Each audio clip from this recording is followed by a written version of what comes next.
In this video, I'm going to talk about the 5 things I love about the DJI Avata. Let's get started. What's going on, everybody? Ken here, you're watching OriginaldoBo. Today we are discussing my top 5 things I love about the Avata. Now I'm also going to be making a counter video talking about the 5 things that I dislike about this drone, but let's just start it off with number 1, and it's the size. Now I am a huge fan of the size of the Avata. It is an incredibly small whoop, and it is really portable. The thing I love most about this is I can just throw it into my backpack with all the batteries, the RC, the goggles, and it doesn't take up a lot of space. A lot of times when I travel or go on trips, I have to decide what I want to bring with me because with FPV gear, it just takes up a lot of space between chargers, goggles, remotes. You can see how it can get very confusing and take up a lot of room when room is precious when you're traveling with camera drones. So the first thing I have to say right out of the gate, I absolutely love the size of the DJI Avata.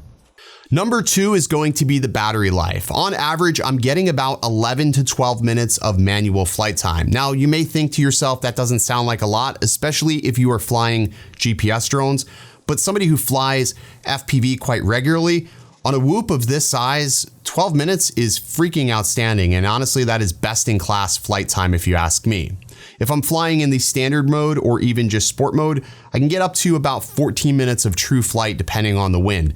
Remember, because this has ducks and prop guards, wind will affect this a little bit more than your typical Mavic or even your typical FPV drone. So battery life is definitely coming in at number 2.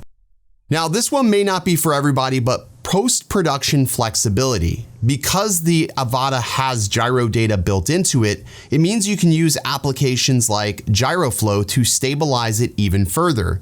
You may say to yourself, well, isn't Rocksteady good enough?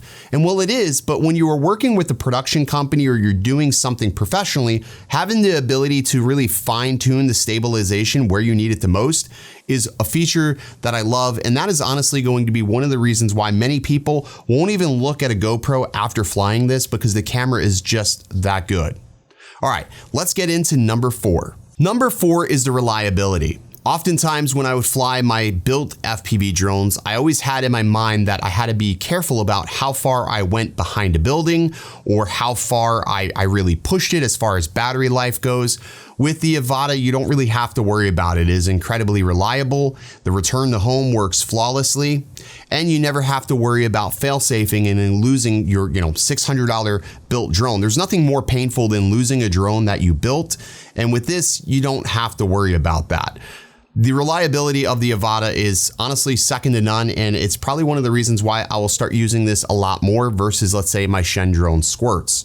So definitely number 4 is got to be reliability. All right, let's get into the final reason why I love the Avata, and it has to be the camera. Now, DJI, when they first came out with the FPV drone, got a lot of hate, even from myself, when it came to the camera. I didn't feel like the camera was on par with the rest of DJI's offerings. I always felt that the camera was favoring too much of the highlights, not enough of the shadows. Everything looked crunchy and just didn't look all that great. They went back to the drawing board and basically gave us the Mini 3 camera in an FPV drone. And I have to say the 48 megapixel image coming out of this looks outstanding. The color looks amazing. The dynamic range is well balanced between shadows and highlights, which is honestly really hard to do, especially when you're using this as your FPV camera, but also as your video camera. So for me, the wider field of view also sports some added benefits when it comes to post-production and flexibility stabilizing it. You don't lose a lot of that real estate stabilizing the image. So for me, the image looks amazing. It's writing at about 140 megabits per second, so you got a lot of information to work with. Honestly, like I said before, it's going to be a reason why a lot of people don't look at GoPros in the future. So camera has got to be number 5 and one of the top reasons why you'll absolutely love the DJI Avata. All right, so those are my top 5 reasons why I love the Avata. I would love to hear your reasons. Go ahead and chime off down in the comments section below. Did you pick one of these up? Are you considering it? Are you on the fence? Does any of these reasons entice you to purchase this or build a drone of your own? Love to hear your thoughts, and I will see you in the next video. Stay original. I heard they checking for me, no one checking on me, so I had to go run up a check. I got the message on me, ain't no flexing on me, my attorney gon' call and collect. Blessings on blessings for me, my successes only made them envious, they got upset. I had to put all their egos in check. I want the money, the power.